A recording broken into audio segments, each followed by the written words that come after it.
Hey, Pest Geeks. Well, today we're not.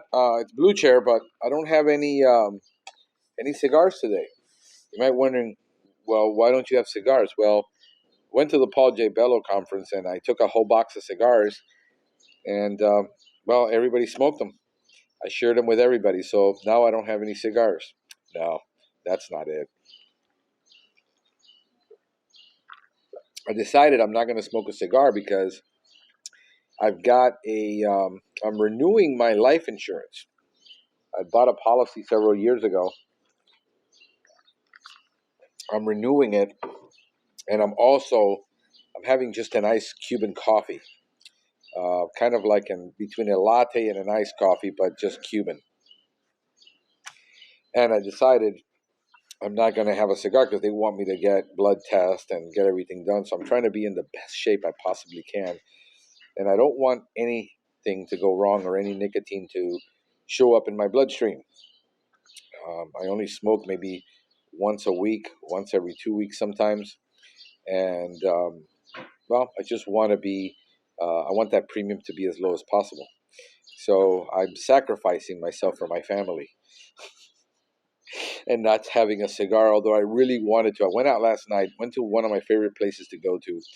I normally go there about every 2 to 3 months. I've been there in the last 1 month because they reopened again and I missed it. It's Blue Martini in Miami. The reason I like going there is because the crowd is pretty mature. They're usually in their late 30s, early 40s, and 50s and 60s. So just a nice place. But they used to have a great band, a cover band, and the band hasn't been back. So the music hasn't been great. But I like going there to get away and just listen to music. I really like going there, listening to the music, having a drink, have the atmosphere of people talking. And it's just my luck that I picked a guy in the bar who is just there and he's had way too many drinks, sat next to me, and he just wanted to pick up any woman that he could find. And I just wanted to sit there, listen to the music, enjoy myself. And I didn't have a cigar, which I normally do. I can smoke a cigar there. So that's why I go. So it's kind of a little getaway because I'm always stuck at home. I'm with the kids in the afternoon. Um, I just I need a place to just go away for a couple hours. When I come to my mom's, I'll be out here listening to music. I like listening to music and smoking a cigar and having a drink once in a while, and I really enjoyed going to that place. But the band isn't there and the music hasn't been great. And then it gets really busy around 11 o'clock, and then it's past my bedtime, so I have to head home.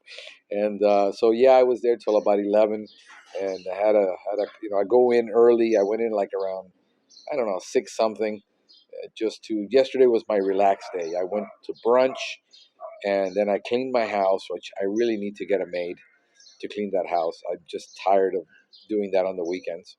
And then I went to brunch, went to work out, did my yoga, worked out, then went to brunch, and then cleaned. And then around 6 o'clock, I said, you know what, I've had enough of this. I'm going to go to the Blue Martini and hang out. So I did, and that's it. That was my night. And I got home around 11:30, went to bed, and didn't get up till 7 something this morning. So I'm sleeping some really good hours.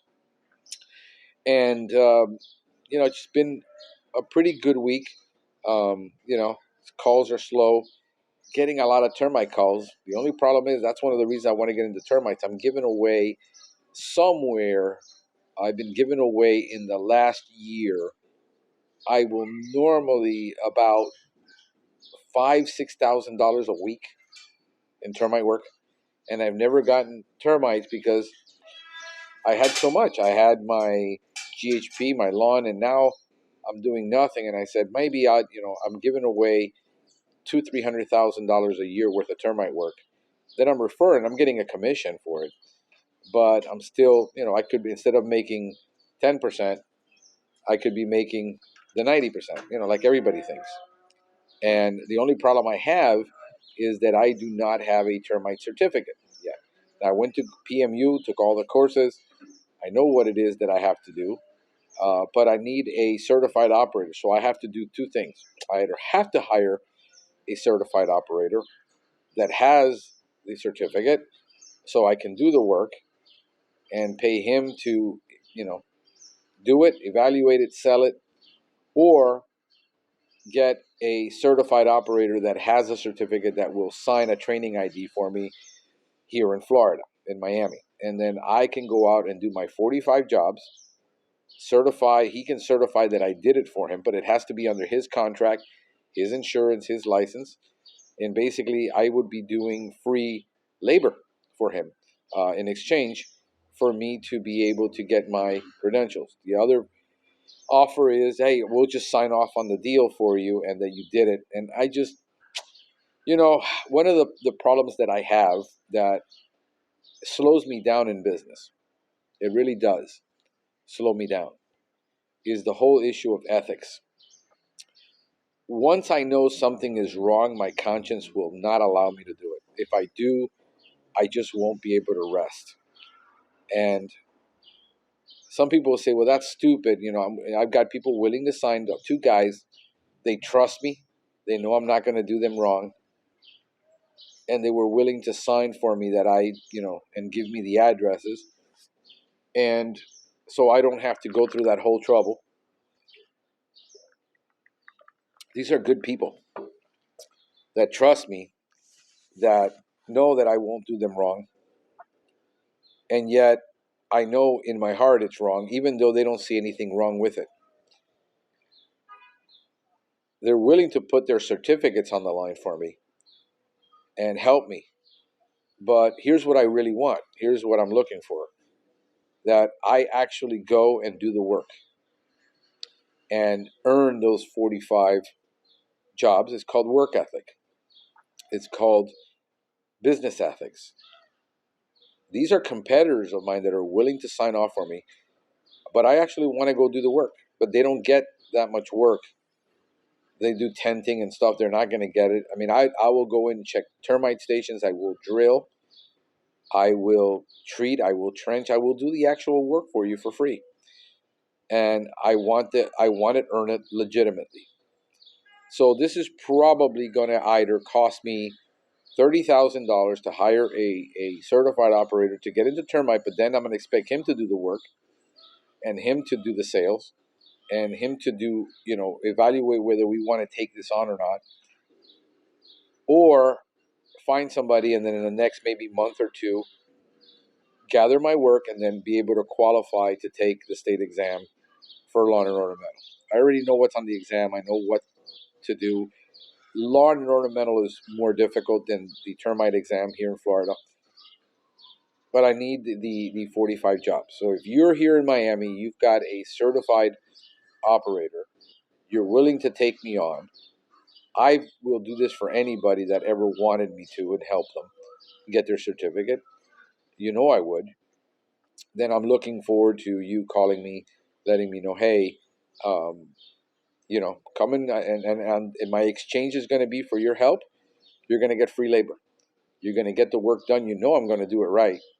I'm going to do it the way you tell me to do it. I'm going to do it by the book. And that's it. And that's what I'm looking for. So these issues in ethics in business slow me down. They slow me down because I could have done this a year ago. I could have done it any other way, but I choose not to. And I choose to take the high road on these things because, man, later nobody can point the finger at you. And you're saying, but who's going to know? Well, God's going to know. And that to me, the Bible tells us, do not grieve the Holy Spirit. And when we do sin and we do things knowingly and it grieves the Holy Spirit, I don't want the joy and the blessing in my life to leave. Those are the things that I've experienced in the past as a believer where I have grieved the Holy Spirit. And it's not good. It's not good for me. It's not good for my soul. It's not good for my spirit. So I don't enjoy doing it.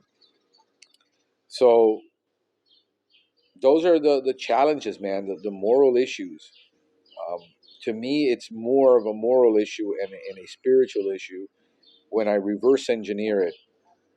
When you're not right with your spirit, it manifests in your soul, and then eventually it manifests itself in your body and in your being. And I'm a three-part being. I'm a body, spirit, and soul. And I'm trying to take care of all three, especially the body, because it's decaying quickly, guys. I'm losing my hair. I've lost my hair. Got all the grays. So I am thinking about the years I have left, maybe 20, 25 years that I've got left, maybe 35 years. I want to live those 35 years to the fullest in all three areas of my life. And these are the things that I'm contemplating on as I'm getting older. Maybe I'm getting wiser, maybe I'm just getting tired, maybe both. And I just want to enjoy my life to the fullest. I want to enjoy what I do. I want to enjoy what I do every day. I do. I want to enjoy doing this. Is one of the things I enjoy most is talking to people and dealing with people. And I was having that conversation this morning with a brother. I'm having a conversation about last week about your competition and dealing with your competition. I paid the price for that. Back in 2009, when I got into business, the landscape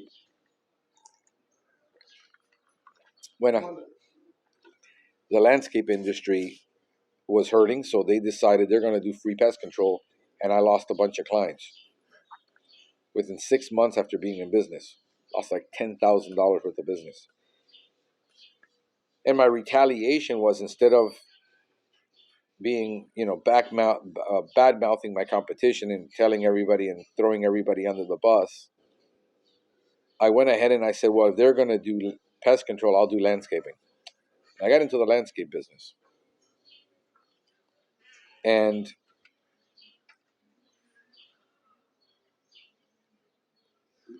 my mom comes out to check on me, make sure I'm still here. I've never been all here. And I did the right thing, thinking I'm doing the right thing, competing against them, got into an arena that I should have never jumped into. And it cost me 4 years of learning that I couldn't make money in landscaping the way I could make money in pest control. And if I would have put all that energy and just continued to build my pest control business, whether I lost the money or not, I would have been way more ahead than I am now. So I did the wrong thing for the wrong reason, thinking it was the right thing to do, when in fact it was a bad business decision. It was based on ego. Was it morally wrong? No. Wasn't morally wrong. Was it ethically wrong? No. I did it right. I had a license. I could do landscaping. But it cost me 4 years, where later I was miserable and saying, why the hell did I even get into this? And we make decisions like that all the time in business. Our egos get in the way. We want to get even.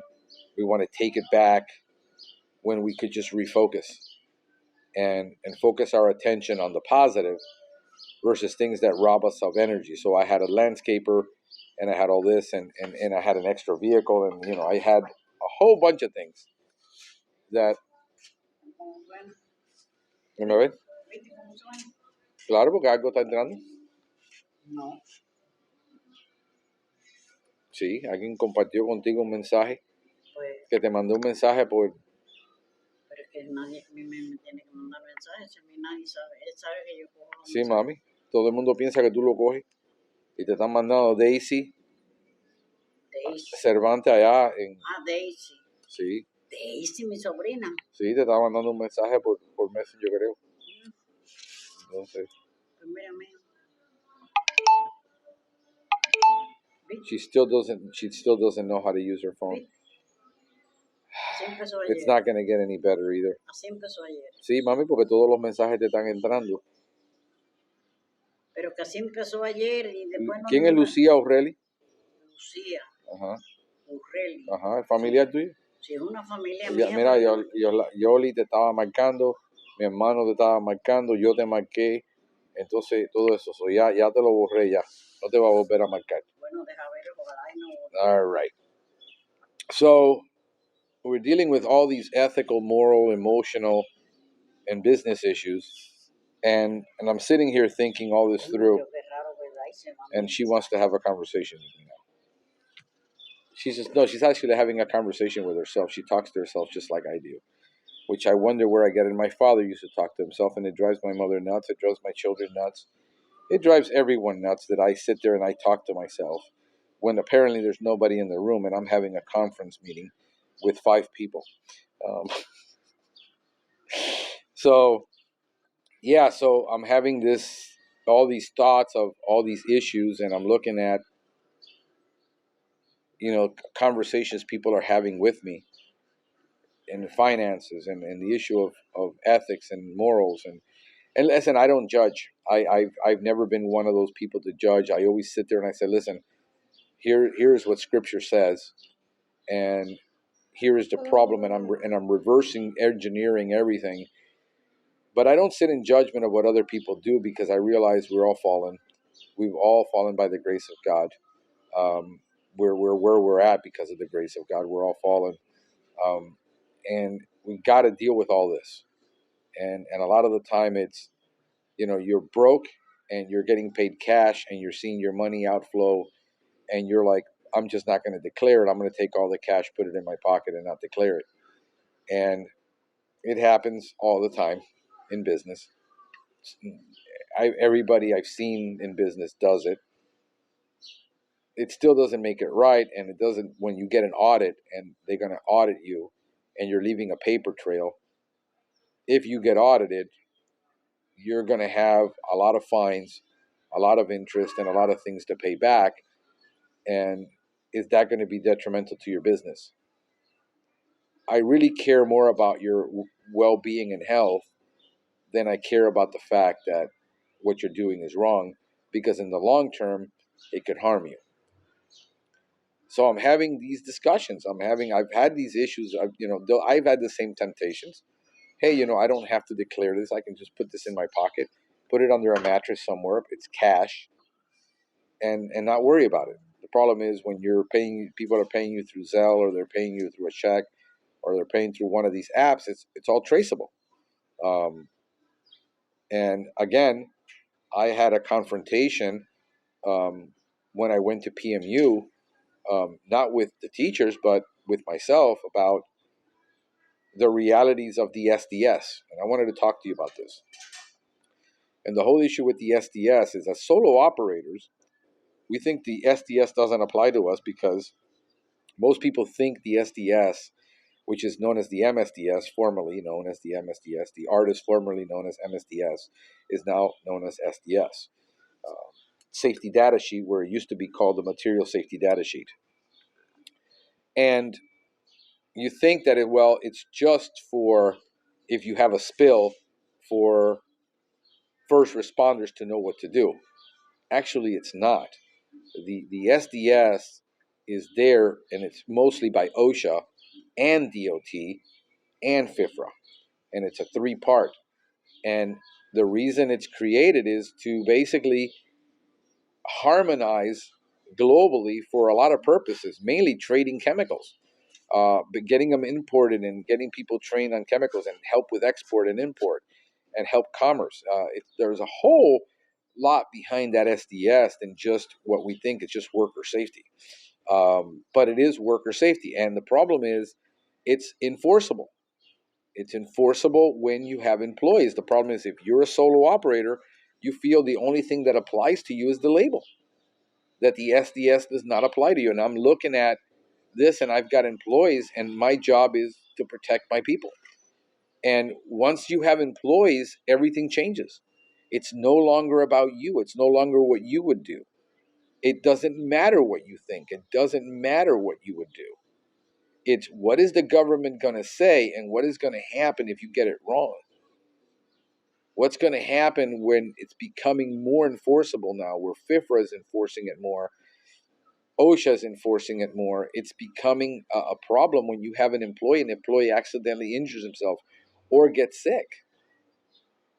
Are you going to have, this is uncomfortable with, let me move my chair over here for trying to grab my coffee. So I had a question that I posed on a product we love to use. Now, this is not a reflection of the product. This is a product I absolutely love. We use a ton of it. But when you read the SDS, and the SDS has to deal mostly with the LD50, which has to do with the concentrated product and the transporting and handling of the product, not the application. The application of the product goes under the label of how to apply the product. So when it's diluted, very, very few products, when you dilute them between a 1 and a 6% solution, are going to have very little issues to the applicator. But in the handling it and the transporting of it, there could be huge issues.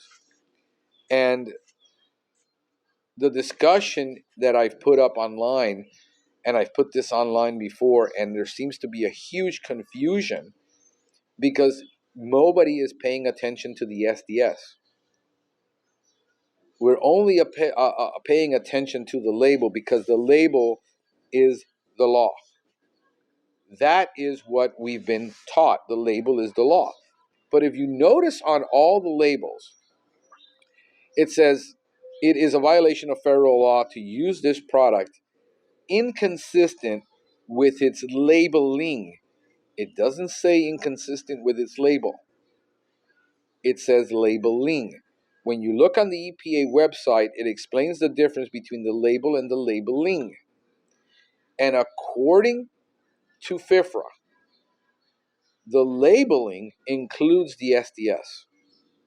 So when you are reading a label, you also have to read the SDS, and your people have to become familiar with the SDS and the label, because I'm going to give you an example. Look at the product, Essentia IC3.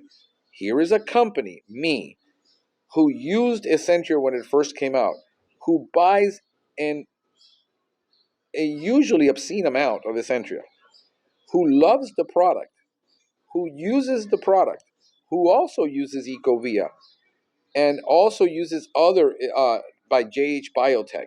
And we use literally a year, hundreds of thousands of finished product of IC3. So this is not a criticism of the product.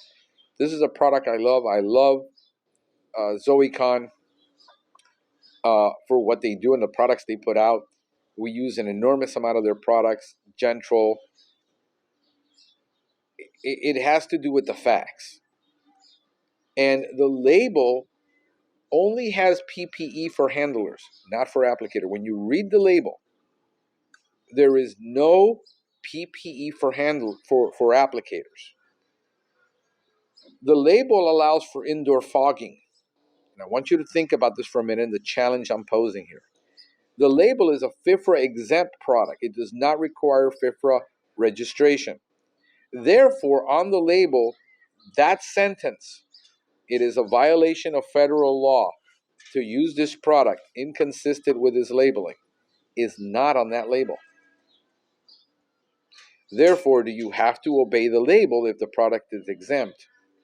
And if that label, that statement is not on the label, do you have to obey the label?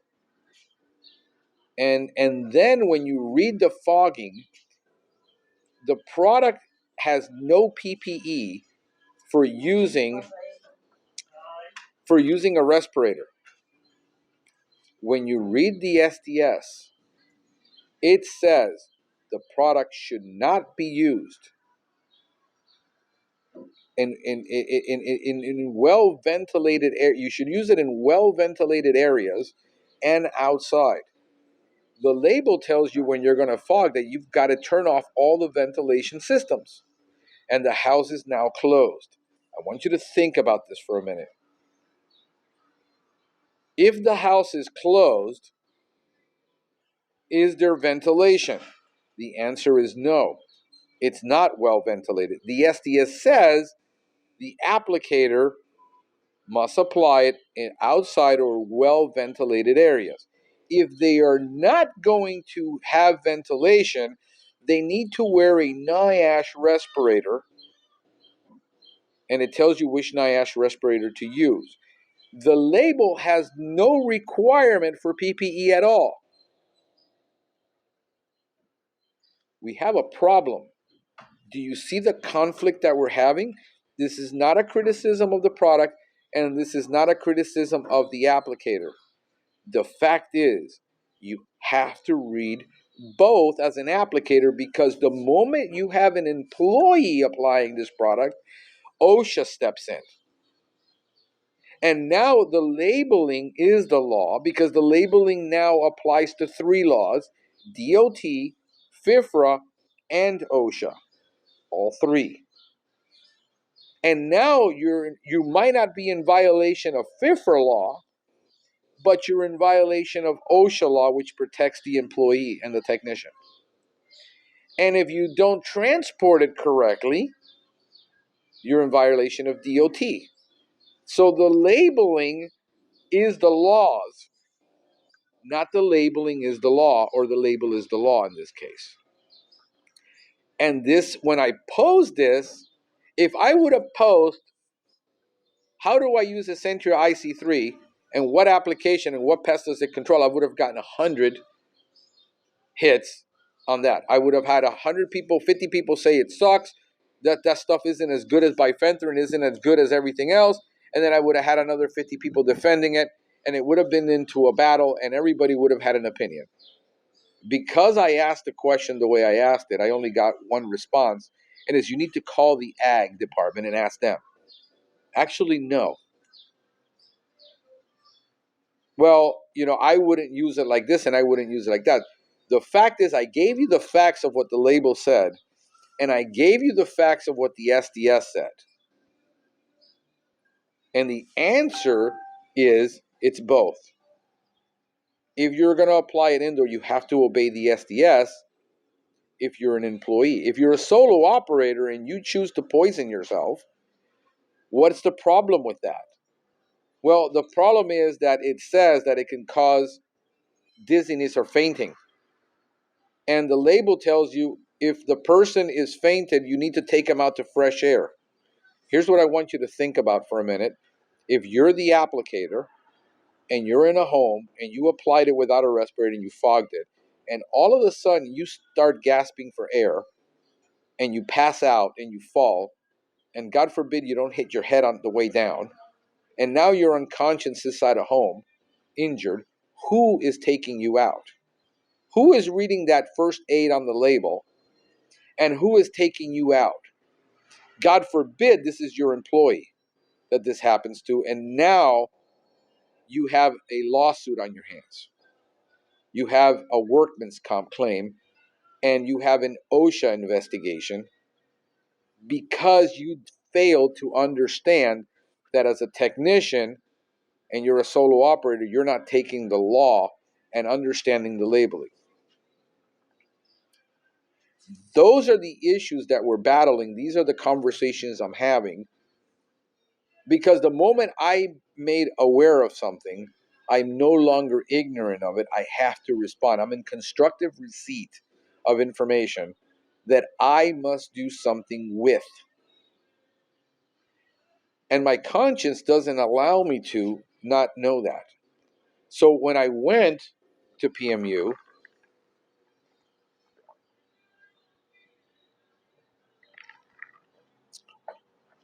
and they started talking about what OSHA is doing, what is happening, when Alan Fugler stands there and talks about this.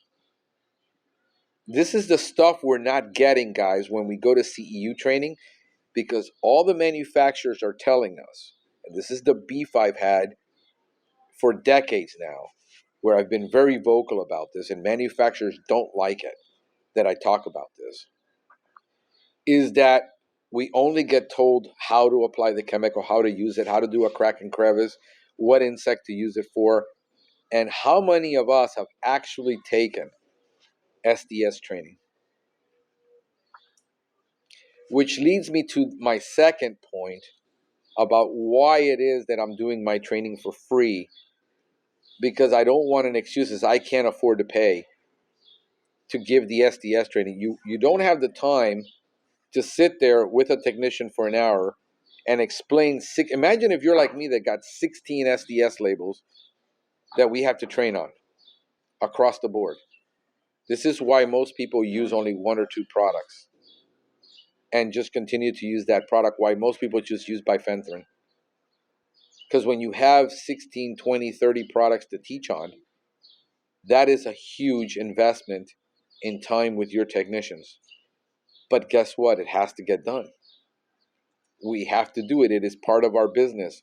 And when it's a race to the bottom on pricing, and none of these companies are teaching these people this, and you're the one that you feel you have to do this, but nobody's doing it until your employee has a problem, until you have a demand.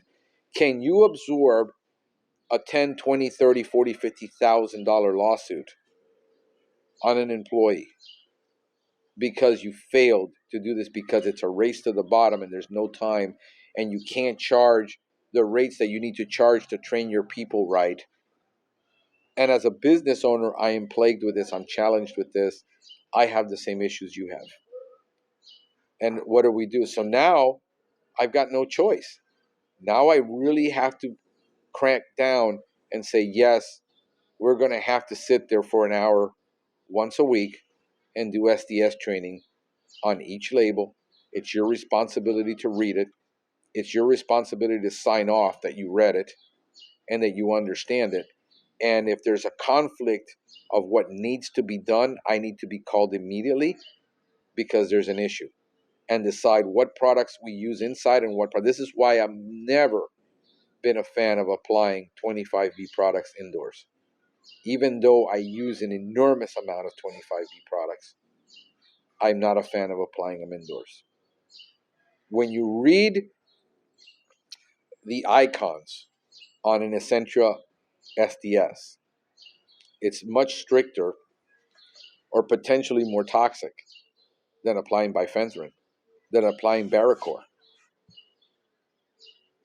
When you look at the potential risk for infertility and child death because of the application, it's on the SDS, and you tell a woman technician that this is safe because it's botanical, it's natural, and somebody's reading that SDS because they're available online. Anybody has access to the SDS, and you are going to fog an inside of a house with it, and the owner reads the SDS and she's pregnant. See, guys, we live in a different age. No longer, this is what I've been saying for the last 6 years, no longer do the manufacturers have access to information that only they have, that they can control. Now it's all online.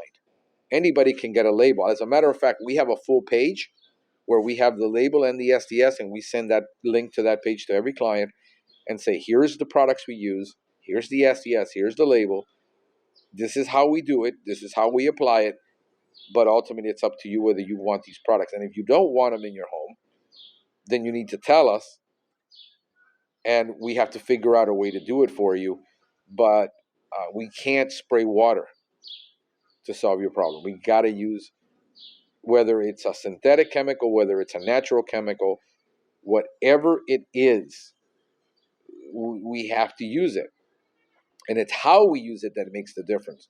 If I can solve the problem with imidacloprid, but with a gel bait that doesn't contact any surface that we put in a station,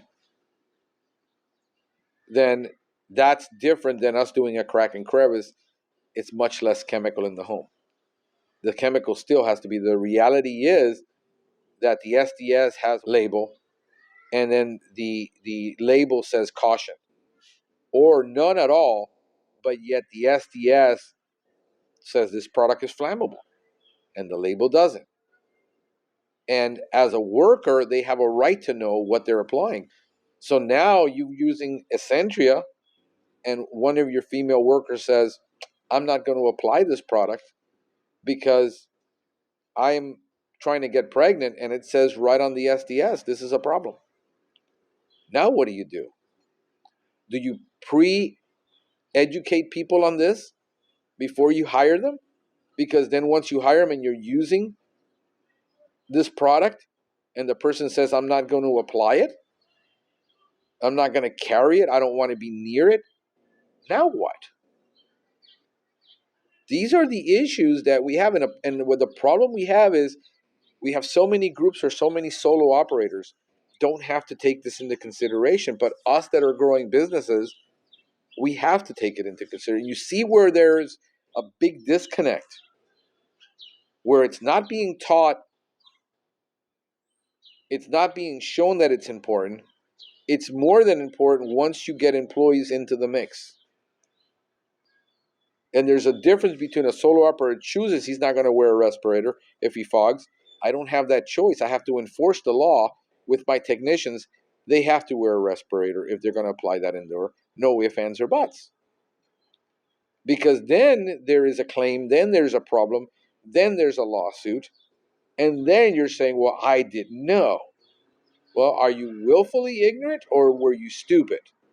Because you got to ask yourself, if you're being told you got to read the SDS, and you're being told you got to read the label and you got to read the supplemental material, and you choose not to, how do you prove that you told your employee that they had to do it?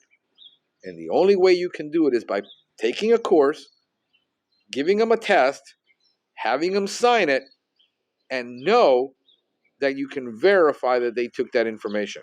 And they can't come back on you and say, we never knew anything about it. So you see, folks, this is why a lot of people choose not to grow a business, because now you got to deal with all these laws, not just the label law. And the label is not the law according to the label. The labeling is the law according to the label, according to FIFRA, which they've clearly defined it and says, yes, the labeling, the STS, is part of the labeling, and according to the label, it is a violation of federal law to use this product inconsistent with its labeling, not inconsistent with its label. So I hope this helps, folks. This is Frank the Pest Geek wishing you a pestacular day.